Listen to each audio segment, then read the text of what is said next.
Good evening, ladies and gentlemen. It's just about 7 o'clock, so we're going to get started with our school board forum today. We have 4 candidates that are running for 2 open spots on the board, and this night's being sponsored by the Treynor Education Association. And we should certainly appreciate your involvement and your coming to this meeting tonight.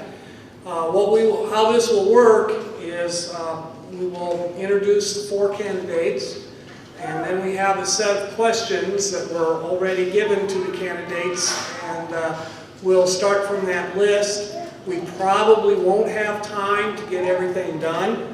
If you have any questions in particular you want to ask one of the candidates, feel free to do so when we get done.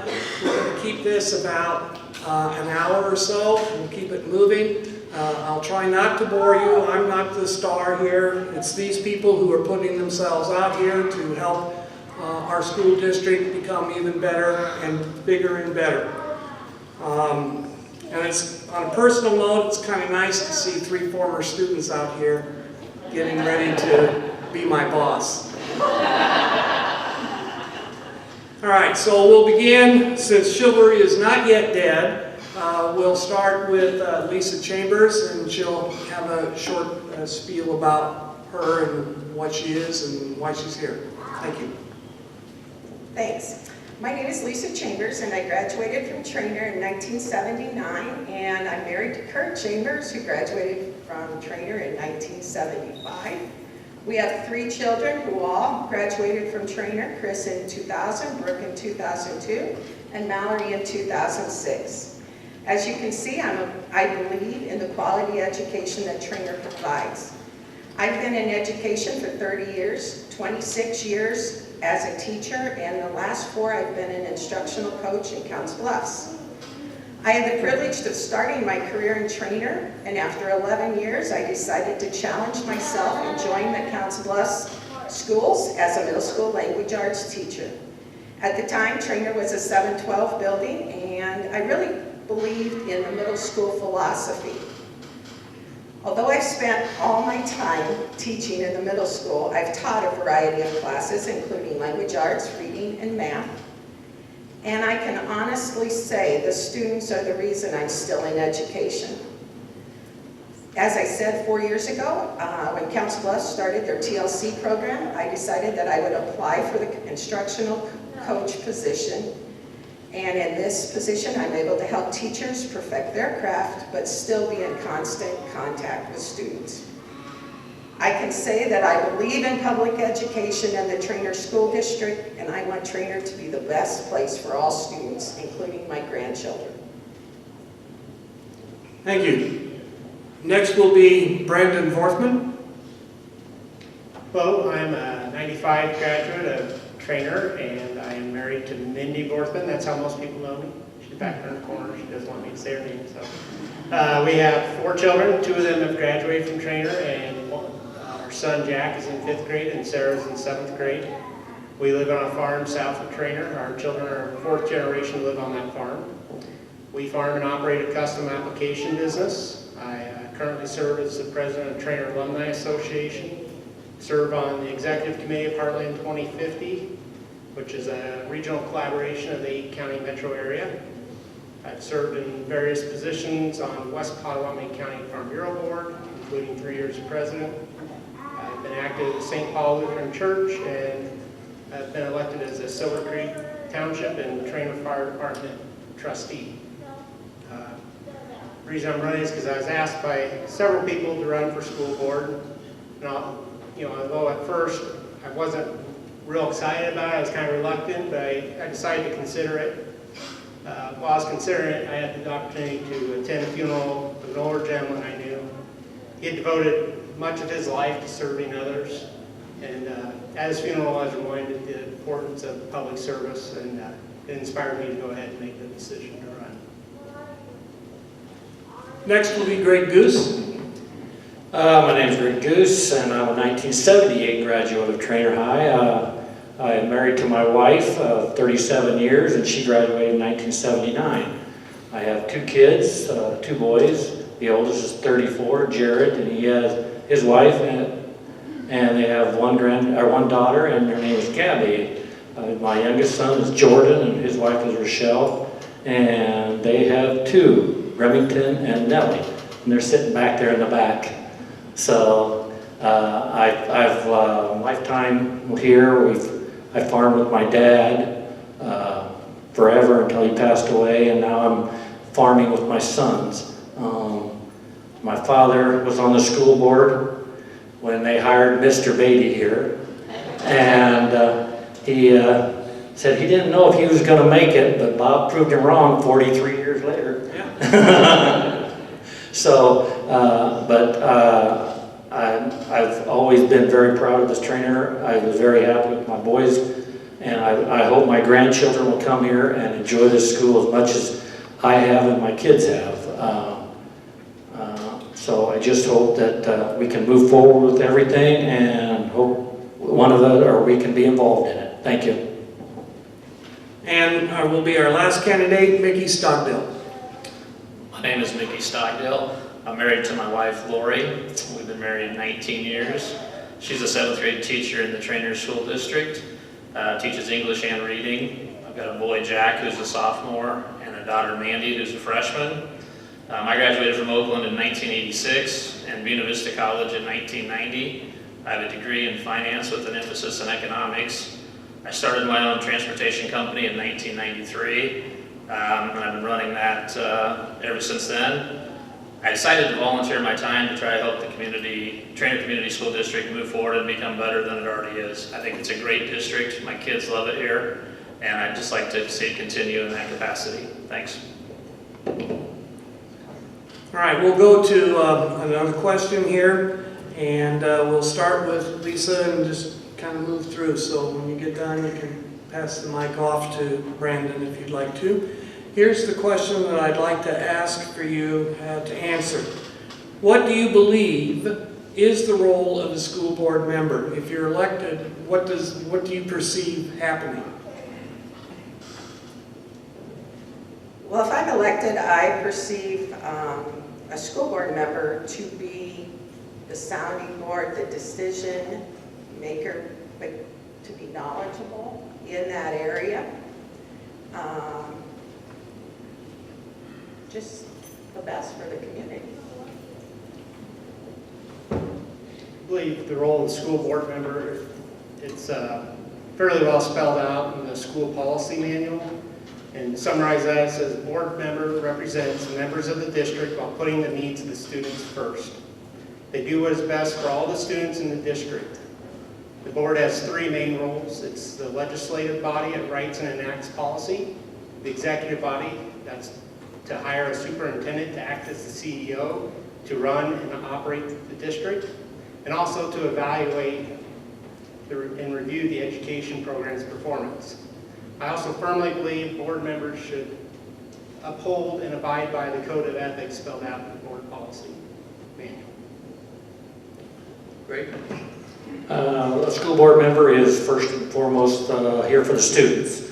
They are involved, they are here to do the best that they can. If it's curriculum, teachers, policy, whatever it is, school board member is here for the kids. It's just to make the district the best it is, so the kids enjoy to come to the school and perform well and go out into society.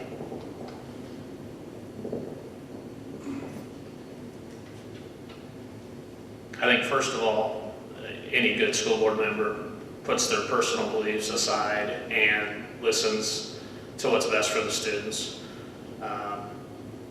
You have to understand that it may not, what's best for my kid may not be best for every other kid, and you have to understand that going forward. Also, number one priority is to manage the superintendent, which is hire and evaluate.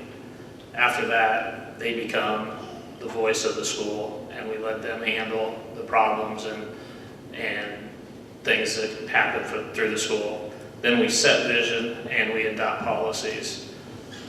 I think those three things are super important after we put the kids first. All right, we're going to take a look at the second question that was on the list. We'll have Brandon start first. I don't want to pick on Mrs. Chambers too much. What are some of the strengths and weaknesses that you see in our district? I think some of our strengths are our financial resources. We're currently running a strong budget surplus. We have increasing enrollment. Some of our other strengths is the quality of our students, staff, and parents, and also the pride that those three groups take in our school. You can see, it's evident in the academic achievement, the athletic achievement, fine arts, the buildings we have. Our kids take very good care of it, and our staff takes very good care of it. Also the strength of our academic and extracurricular programs. Some of our weaknesses right now, I think going through a transition, lack of long-term leadership, and also there's some division in the community and within the staff, and I think those are things that can be worked on. Thank you. Greg? I believe that the strengths are the people of the Treynor community, the kids, the teachers. They are all very good. I think that is what makes the school the best that it is. I think that when you're looking at the school, that's your teachers have to lead the kids, and if they do that, the kids are going in the right direction, and that's what the school wants. Our weaknesses, I believe some of our curriculum needs to be improved. I think some of the policies need to be changed and worked on, but I think we're moving in the right direction, and that's what we're looking for. Vicki? I would say our strengths over the last decade, we've had increased enrollment, we provide a quality education, we have increased college credit opportunities, we have great passion from the public for the district. We have high achieving students who work hard, we have high achieving teachers, the facilities are really good, and I think we're moving, even trying to make them better with the new plans going on. I would say our weaknesses has been a trust in leadership. People not trusting the board, people not trusting the administrations, teachers not trusting the administration or the board. I also hear some talk about curriculum and alignment, meaning does our curriculum in the elementary align with our curriculum in the middle school, which then aligns with our curriculum in the high school.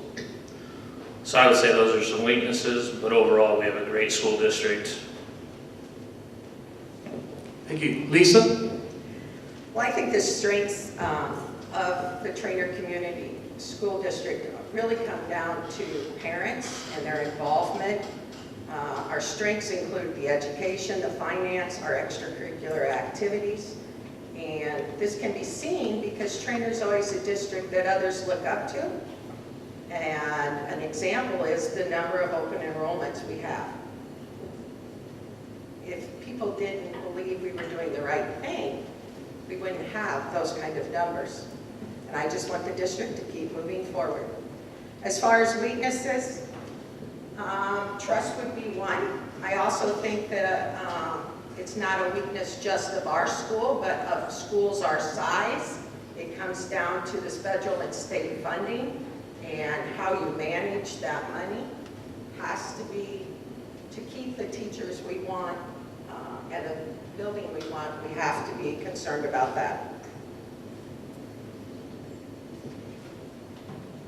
All right, I'd like to take a look at the next question. If elected, I'm going down to number 11 there, I'm bouncing around a little bit. If elected, what are some goals you have as an individual school member? When you come in, if you're elected, and once you're sworn in, what do you see yourself personally wanting to achieve for the school district? We'll start with Greg. If elected, I'd hope to be on a board that's moving forward, helping with the interim superintendent, trying to find a new superintendent that fits the school and helps move it forward, and I think we can do that. I think that if we look at the policies and make sure that the policies are good for the teachers, if the curriculum is helping the teachers move our kids forward, we need to do that. And maybe we need to look at our curriculum and see if it needs to be more challenging so our kids are working to be the best, and when they get out, they can move forward into the job they want and move on and be happy. And I think that will be great for our school district. Mickey? My number one goal would be to do what's right for the students, not the minority of the students, but the majority of the students. I also think the the other important task we're going to have is hiring the superintendent. Hiring the correct superintendent will set us up for the next decade or further, and I think that's going to be a very important job. I don't believe it's my place to have an agenda coming onto the board. I think there's some things I'd like to see done with the curriculum, but as far as having any agendas, just hiring the correct superintendent and then working on the curriculum. Lisa? I want to be a part of a team that makes the best decisions for our students and community. I know that I'm going to have a lot to learn so that I can become the best board member I can. Hiring a new superintendent is probably our biggest goal, to make sure that it is a superintendent that fits the community and our school. I agree with the rest of the candidates. Biggest task awaiting the board will be hiring a superintendent. Beyond that, I think we need to promote a sense of unity in our school, keep our student performance near the top in the state, and make sure our students are being prepared both for future education opportunities and to work in the real world. Another goal I'd like to see implemented is to encourage our students to become entrepreneurs. Small businesses are the lifeblood of small towns and our country. I think over 50% of people work for small businesses in our country. Finally, I'd like for the board to review our open enrollment policy. Open enrollment brings both opportunities and challenges. I'd like for us to look at our options and make sure we are proceeding in the manner that is best for the district. Thank you. I'd like for us to take a look at question number 10, and at the same time, we're kind of looking at number 6. With our last legislative session here in the state of Iowa, we had some very major decisions pushed through our legislature by our governor as he went on to China, and we wish him well there. There are some issues that I think we need to take a look at as for a school district. If the state decides to have some major budget cuts, or they decide to direct more funds to other avenues rather than public education, how would we, as a district, handle those situations? Would we look to, what kind of options do you see available to us if less money is coming from the state? Let's start with Mickey, please. I'll start with number 6, which our question was asking about the new public employee bargaining law. I was not in favor of it. For those of you that don't know anything about it, the new law only allows for contract negotiations to be about wages. We can't negotiate health insurance, vacation time, evaluation processes. Another thing it does is the school has a union, the teachers union, and every time they enter into contract negotiations, they have to recertify. For some bigger schools that have full-time union people, that's not a hard process. For a smaller school, that's a little harder process, and trying to make sure that you have over 50% of your employees as a union member can be a little tougher. So those are a couple of things. I would definitely encourage anybody that's interested in that to contact their state representative and governor and express your opinion, but I'm definitely not for it. As far as cutting budgets,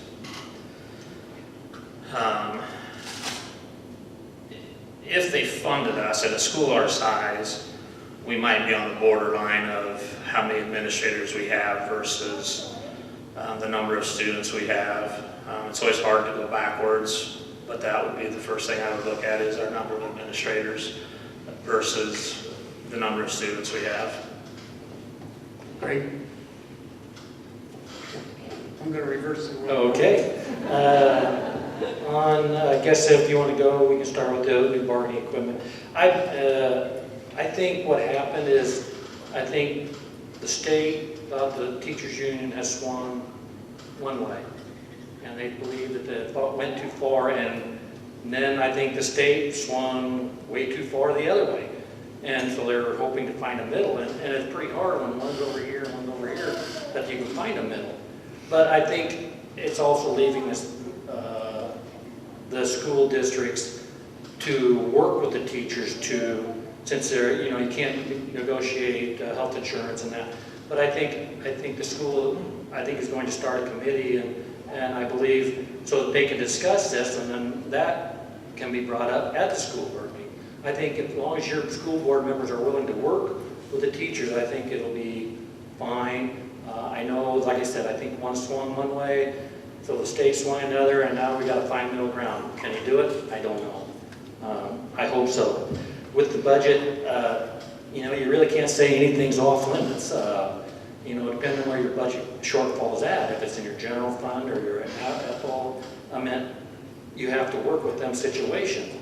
If the general fund is where most teachers' salaries are coming from. And so there's not a lot of play in there, but our school is very strong, our general fund is very good, and so I think we'll be able to work together. If I get on the school board, we'll be able to work together and make sure that we communicate with our teachers, because we need the best teachers we have that draws students here.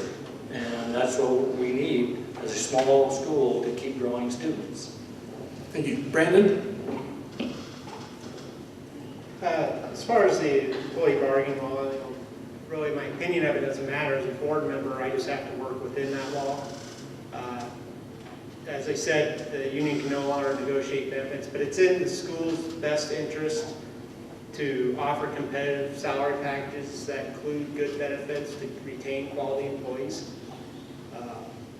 As far as where we can cut the school budget, the school budget is a little more complicated than some people realize. There's certain pools of money that can only be used for certain things. The general fund is where all employee salaries are paid for, and the light bill, and just our general operating expenses. 80 to 85% of that is, for most schools, is salary and benefits. So when you look at cutting, that's probably going to be the most logical place, unfortunately, because that makes up the bulk of the dollars. There's not that many other dollars available. Thankfully, as I said, our school is running a very good surplus right now. I don't think that will be necessary. If it is, one thing we can look at is offering early retirement packages to bring down total costs. But like I say, I don't think that is going to be a big problem for our school. As long as we maintain enrollment or grow it, if we start seeing significant enrollment declines, which I don't anticipate, then it can become a problem. Lisa? When it comes to the new public employee bargaining law, it kind of scares me personally, because a decision of that magnitude was made in 11 days. And I'm not sure that the legislature's thought about the impact that it has in recruitment and retainment of teachers. I know new teachers now are being told to ask schools if they have a contract or a handbook. And Treynor still has the contract. And there are other districts, and I think that shows that these districts care about the teachers. And I feel that as a school board, we need to work with our teachers to show them that we're glad that they chose Treynor and are staying here. Thank you. Let's take a look at question number 3. This might sound like it might start getting a little repetitive, but this might give you an opportunity if there's some special thing that you want to focus on a little bit more. What are some major issues that you believe our school district is currently facing? How would you like the district to deal with those issues? That's question number 3. Lisa? Coming together as a community and hiring a superintendent that will lead us into the future is a major issue, and I hope that we can find someone that has all the qualifications that the district believes is important. I also think that a major issue is ways to deal with the lack of federal and state funding. Brandon? Once again, I agree with the largest issue facing our district right now is probably going to be moving forward and hiring a new superintendent. I also think dealing with growth and those growing pains is going to be an issue in the future, both for staffing and for facilities. And then also maintaining fiscal responsibility in a time of excess revenues and keeping control of spending while times are good, so that when times do get bad, we don't have to make these drastic cuts. Those will all be addressed. The board will hire a superintendent. The board has a strategic plan put together, and that plan is continuously updated and it allows for community input. And then maintaining the finances will be up to the board and to the new superintendent. I think that's something that we'll really be looking at for the superintendent, is how they handle finances in their previous position. Thank you. Greg? I asked Mickey if we could just say ditto and move on, because basically we are talking about the same new administration, which is foremost, and I think with Mrs. Howell, I think she's going to move the school into the place that Treynor needs to be, because she is very good at her job and knows her stuff. And I think when we get a new superintendent, he will be just able to move right in there, and she'll have him hitting the ground and running. I think a lot of the situation is the same every year. State funding comes after most schools set their budgets, and then they got to work around it. And that's wrong, because now like last year you got 1%, and how do you really work with 1%? I mean, if a school district like Treynor is very financially good, it works. But if you're not, if you're struggling, then you're looking at 1%. Well, that's not enough. And so, like I said, that's some situations. And like I said, I think we're going to be in a good position for this after our new administrator gets in. I have listed also the superintendent being the most important thing to address for the next year. I believe the current school board set the tone by hiring a capable search firm to help with the hiring process. So I look forward to seeing how that goes on the rest of the year. All right, thank you. Let's take a look at number 7, which says, what role do the fine, applied, and technical arts play in the education of our students? Do you think our district currently provides enough support for those classes? Is it important to educate for the whole child, or focus more on academics and basic skills? More and more schools are being judged by their scores on the Iowa assessment tests as to whether or not you're good or not. We've never really, and won't, as far as I'm concerned, and I'm around here, teach the test. But there are some school districts that have begun to do that. They don't say they do, but they do. How are we going to, what kind of philosophy are you going to see? Is it more basics, or do we look for the whole child concept? Lisa? But when I was asked that question, I said you can never have enough of these classes. We want to educate the whole child, then we have to give them more than just academics and basic skills. I do believe in higher education, but after reading on future job market, I also believe that we need to give our students a chance to experience the trades that are available.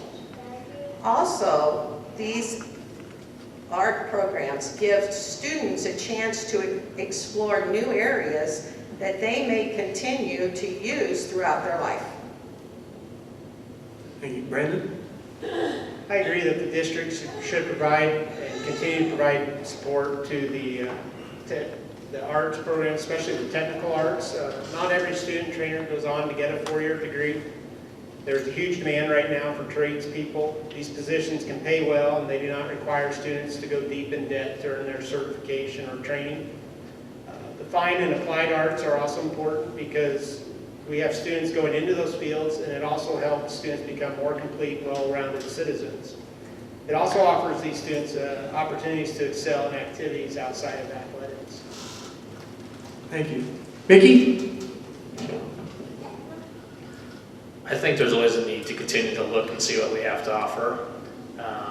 We have talented instructors in many of these areas, and I see the need for more classes offered, more technical arts classes, more fine arts. The more kids can experience, it's part of the reason why when Roy and I were deciding where we were going to send our kids, it really came down to between Lewis Central and Treynor.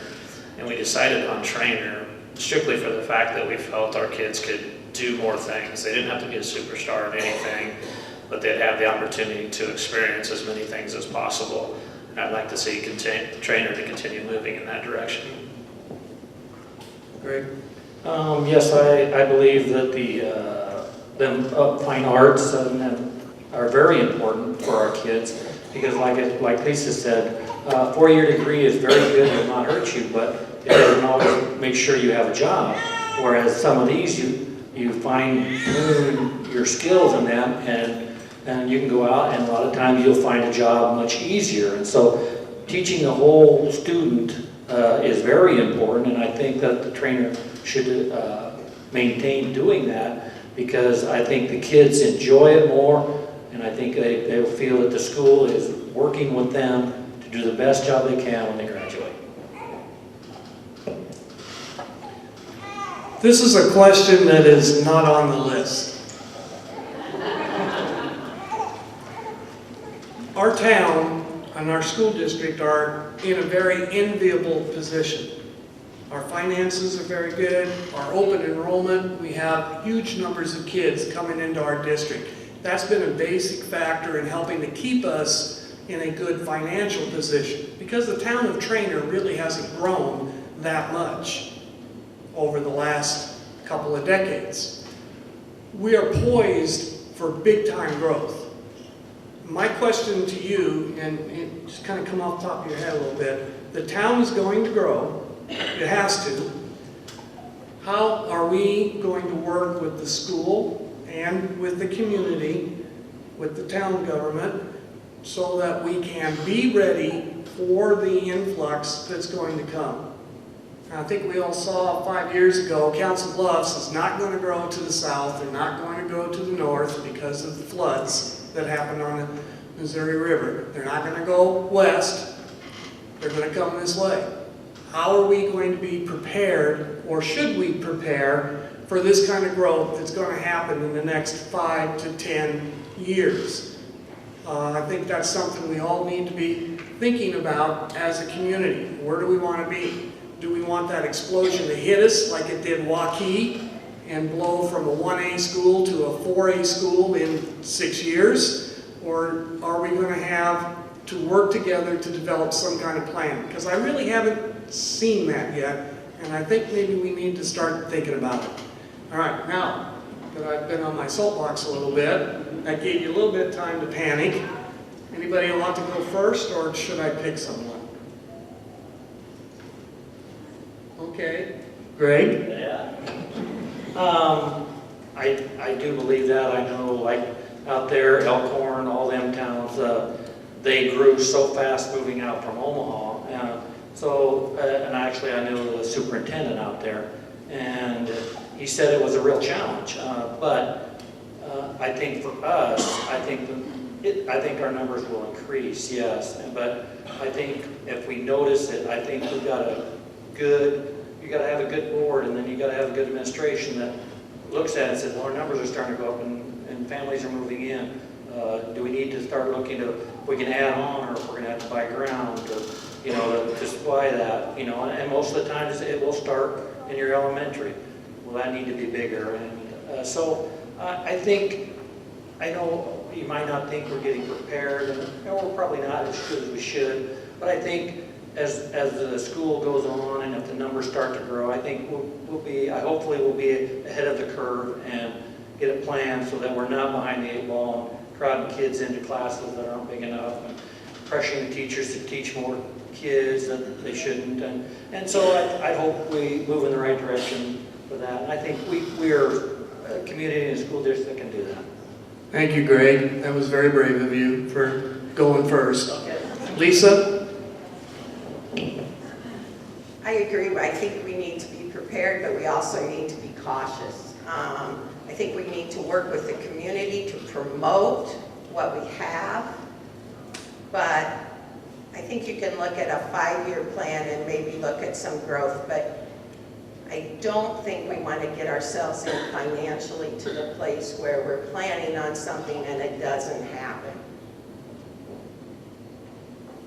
I kind of agree with those sentiments. You know, there's still a lot of room between the Edgewater School District and, you know, there's a lot of land between here and Council Bluffs, that area that still needs to be developed before we see major development out this way.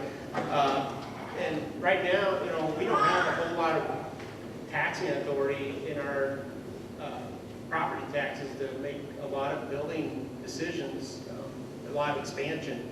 We just don't have enough room to levy that right now until we get some more debt paid off.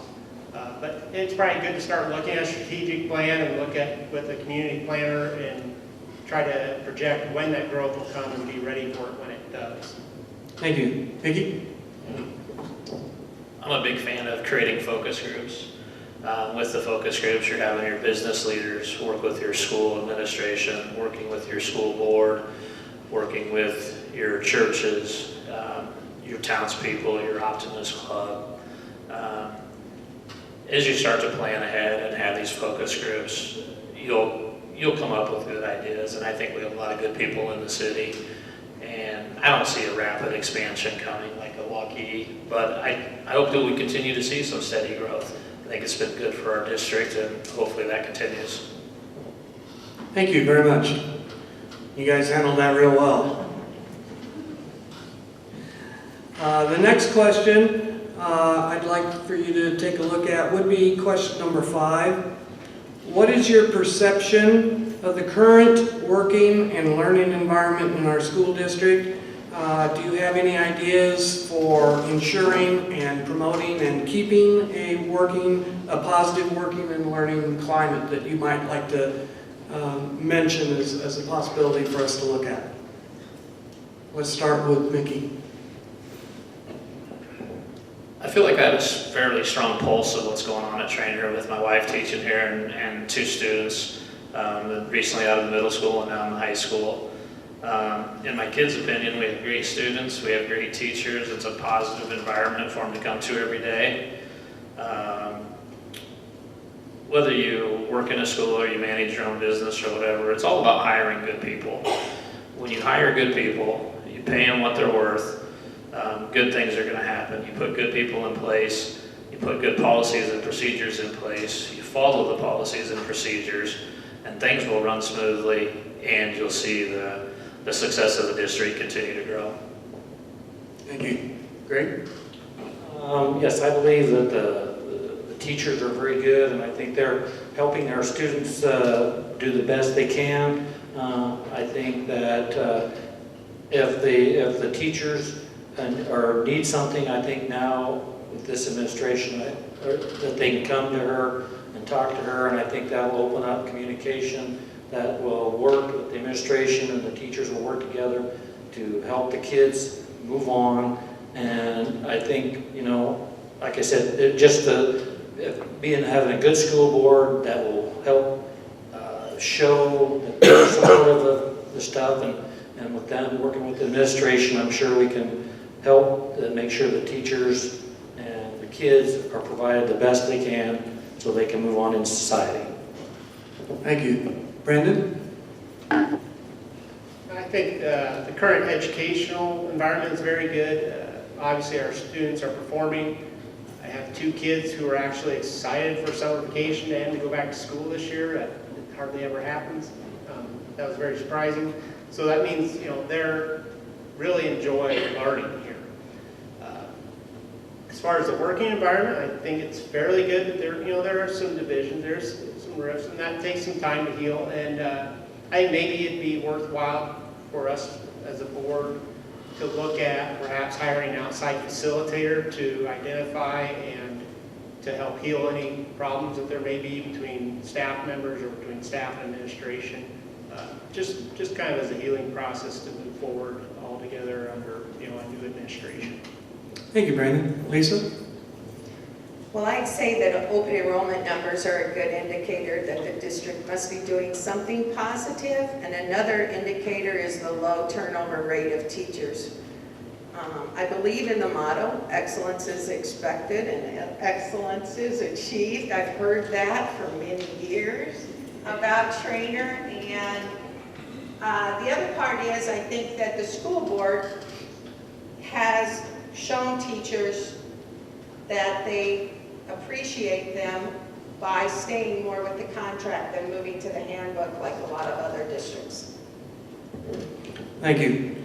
I think we've pretty much taken care of the major questions I think people have. I'd like to take a few minutes here for each candidate to put together a closing statement, and then at the end, I would like, if they want to, you can stay around and you can ask some personal questions if you'd like to. Otherwise, thank you very much for showing up and showing this interest in our school now and in our school for the future. So for our final statements, we'll go back to chivalry. Lisa, you can go first. Well, in closing, I want to be honest with you. Becoming a board member was never on my bucket list, but I'm always willing to learn new things. This year I'm teaching a Genius Hour class, and we've been talking about finding your passion. And the lesson I taught today said for the students to ask themselves 4 questions to help you find your passion. What makes you lose track of time? What do you spend money on? What do you fear judgment? And what makes your heart race? And I can tell you that I found my passion. It's public education. And I hope that I can use my passion and knowledge to serve this community as your school board member. First, I'd like to thank the people who encouraged me to run for school board. I see some of them out here. It's been already been a very educational and rewarding experience. I'd also like to thank the Treynor Education Association for hosting tonight's forum. I know I have a lot to learn yet. I'm willing to listen. It's going to take me some time to get completely up to speed, but that's the good part. I'm fresh. I'm open to new ideas. No axe to grind, no agenda. So I just want what's best for the students and the community and the taxpayers. I'll look at issues fairly and logically, and we'll make decisions based on the information that's available to me.